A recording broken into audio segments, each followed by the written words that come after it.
अरे रतिया को झूलनिया गिर गई मोर छोटी रे ननदी ओ मेरा नाम है गई ये तो झुलनी गिरल आज सोचे के हां अब बैठ के बतावा सही आई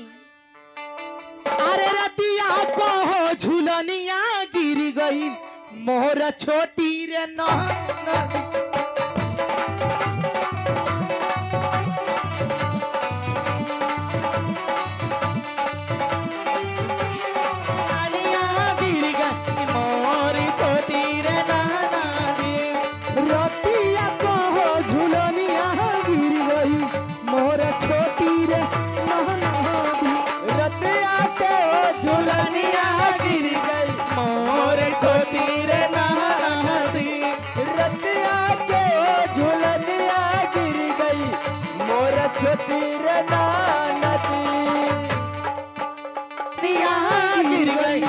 मोर छोटी रे ननदी रतिया को झूलनिया गिर गए मोर छोटी रे ननदी रतिया को झूलनिया गिर गए मोर छोटी रे ननदी। हाँ हाय जीजा बानो हाय जीजा हम लेकिन काये जीजा जी चुम्मा दिवाली का तोहरा के हम जानिए कि ले गई कवनो छोर छोटी रे ननदी हम जानिए कि ले गई कवनो छोर छोटी रे ननदी अरे रतिया को झुलनिया गिर गई मोर छोटी रे ननदी रतिया को झूलनिया गिर गई मोर छोटी रे ननदी रतिया के झूलनिया गिर गई मोर छोटी रे लेकिन राजा हेलो रोका आज देखा शिल्पी जानी शिल्पी का दूगो अरे मोरवनी के देश मोर पिया मोर ना ले अइले अरे मोर पिया मोर ना ले अइले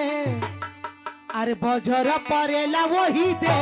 समोर पिया मोर ना ले अइले बजर पड़ेला वही दे समोर पिया मोर ना लियाई बजर परेला वही दे समोर पिया मोर ना ले अइले बजर पड़ेला वही दे समोर पिया मोर ना लियाई बजर पड़ेला वही दे समोर पिया मोर ना लियाई मोरा नाम मोरा नर गइले मोरा नाम मोरा नर गइले मोरवनी के देश मोर पिया मोर ले आई बजर परेला वही दे समोर पिया मोर ले अइले पड़ेला वही दे समोर पिया मोर ना लियाई बजर पड़ेला वही दे समोर पिया मोर ना लियाई अरे बजर परेला वही दे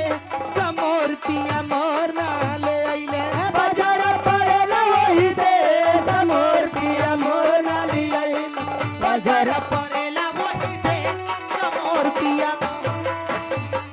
बजर पड़ेला वही दे समोर पिया मोर ना लियाई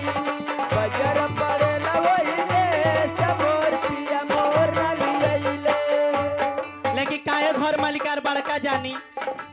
खाली आई शेरवानी झाड़ के घूमतानी आई अपहू मरी लगवाए आ जाई आज देखा 100 रुपया आ गई पकवाई नार से पकवाई नार बलिया के धरती से आई पकवाई नार पूनम जी अच्छा साली जी